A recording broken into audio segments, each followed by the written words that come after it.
All right, we're back on the 62 Chrysler, and I think in the other day, yesterday's videos, I've called it a Plymouth, and I think I might have even called it a Dodge. Same thing.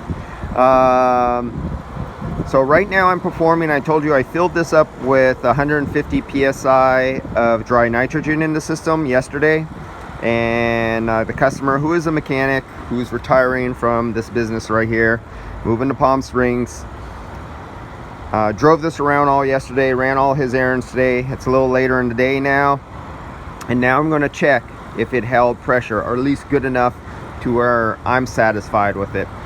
So since I had to disgauge it, I had to remove my gauges and take off. I could not leave it on here and do a vacuum decay test, say with this, to a piece of software and actually measure my decay, or use the meter on here to measure my decay.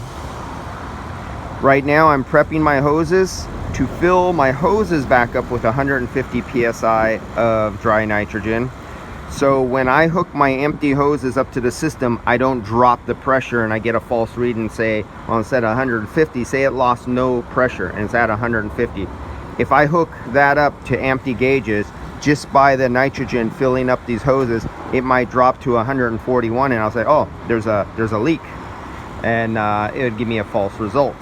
So if I know I have 150 or 151 or 2, whatever it is, and I fill my gauges to 150 or whatever pressure test I did, and they're equal from what they were yesterday, when I screw it in and connect it up, there should be basically no rise and no drop. It should be equal in theory, other than the slight temperature difference, and even nitrogen has a slight temperature difference, but nothing like other gases. So right now I'm just cleaning out my hoses, and I want to be able to prove to myself that I don't have such massive oil contamination on my micron sensor that it's unable to reach at least 100 microns. Going to 100 microns as a car is ridiculously low. So I know my gauge could do it right now, so I have the high and low side off. I'm just doing the micron sensor inside. I want to see. So now I'm going to open up to the gauges. The gauges aren't attached, it's just sitting here. It's just like sitting right there. So you see it jumped up a little bit and it's rapidly coming back down, because now I'm drawing a deeper vacuum on the hose, because I know there's contamination in these hoses.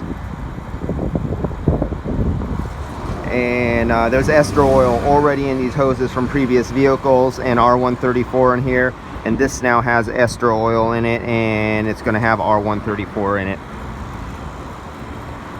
And so I'm letting it go back down. So I'll let that go back down, and I'll go get my nitrogen tank, and I'll show you me hooking up my nitrogen tank. As I see this is approaching 100, and it'll dip below 100, and that's good enough for me for this vehicle. And the next video you'll see is me adding nitrogen, bringing the pressure of the hoses, the manifold, all up to 150, then turning off the nitrogen before I screw it in, and then we're going to look for a rise or a fall, and then I'll determine.